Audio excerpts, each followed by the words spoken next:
عزیز طلبہ، کیسے ہیں؟ امید ہے کہ آپ سب بالکل ٹھیک ہوں گے۔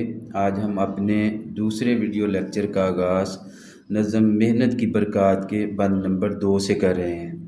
بند نمبر 2 کا پہلا شعر ہے: بہت ہم میں تم میں ہے جوہر ہے مخفی، خبر کچھ نہ ہو ہم کو نہ تم کو ہے جن کی۔ جوہر، ہیرے، خوبی، مخفی، چھپے ہوئے، پوشیدہ۔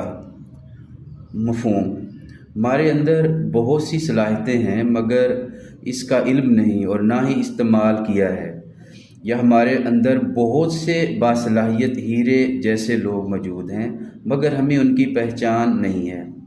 اس تشریح طلب شعر میں شاعر بیان کرتا ہے کہ ہمارے درمیان بہت سے باصلاحیت اور محنتی لوگ موجود ہیں مگر ہمیں اس کا علم ہی نہیں ہے۔ ہمارے ملک میں غربت عام ہے اور بہت سے لوگ بہت زیادہ محنت کرتے ہیں مگر ان کا کچھ خاص نام یا پہچان نہیں ہوتی۔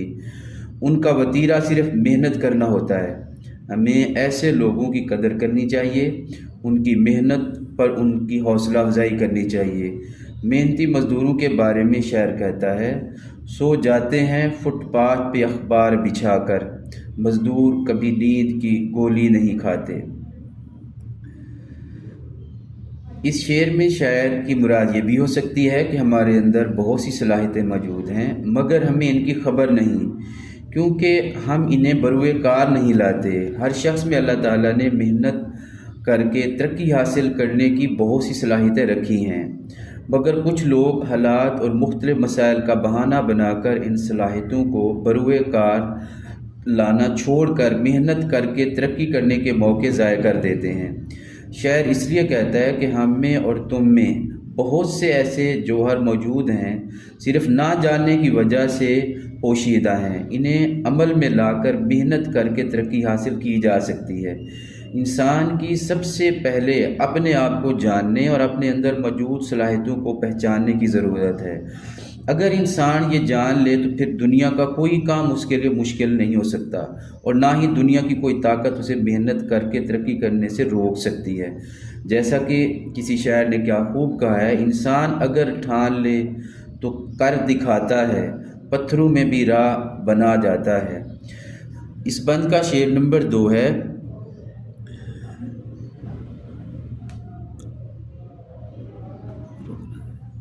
اگر جیتے جی کچھ نہ ان کی خبر لی تو ہو جائیں گے مل کے مٹی میں مٹی۔ جیتے جی زندگی میں اگر ان صلاحیتوں کو زندہ ہوتے ہوئے صحیح استعمال نہ کیا تو وہ مرنے کے بعد تو ویسے ہی بیکار ہو جائیں گی۔ اس تشریح طلب شعر میں شاعر بیان کرتا ہے کہ انسان کو اللہ تعالیٰ نے جن صلاحیتوں سے نوازا ہے، اگر وہ ان صلاحیتوں کو اپنے جیتے جی استعمال نہ کرے اور نہ ہی ان صلاحیتوں کو بروئے کار لا کر کوئی اچھا کام کرے تو گویا وہ ان صلاحیتوں کو ضائع کر رہا ہے، کیونکہ مرنے کے بعد تو یہ صلاحیتیں بھی انسان کے ساتھ ختم ہو جائیں گی۔ انسان کو چاہیے کہ وہ اپنی زندگی میں اللہ تعالیٰ کی عطا کردہ صلاحیتوں کو پہچانے اور انہیں محنت کر کے مزید سنوارے تاکہ ان سے بھرپور فائدہ اٹھا سکے۔ انسان کو عطا کردہ صلاحیتیں بھی ایسے ہی ہے جیسے قیمتی اشیاء، آلات وغیرہ، اگر ان کو استعمال کر کے فائدہ اٹھا لیا جائے تو فائدہ مند ہے، نہیں تو وقت گزرنے کے ساتھ ساتھ یہ بھی ضائع ہو جاتی ہیں۔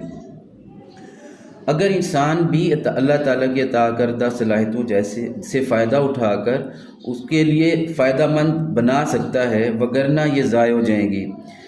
اس لیے شاعر بیان کرتا ہے کہ ہمیں چاہیے کہ ہم اپنے اندر موجود صلاحیتوں کو پہچانیں، انہیں استعمال میں لائیں، وقتاً فوقتاً انہیں مزید سنواریں اور خوب سے خوب فائدہ اٹھائیں۔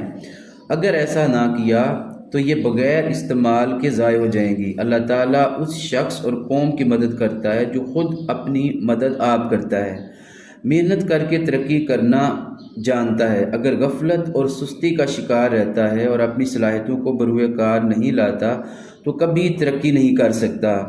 بقول مولانا ظفر علی خان: خدا نے آج تک اس قوم کی حالت نہیں بدلی، نہ ہو جس کو خیال آپ اپنی حالت کے بدلنے کا۔ اس بند کا تیسرا شعر ہے: جو جوہر ہیں ہم میں امانت خدا کی، مبادا تلف ہو ودیت خدا کی۔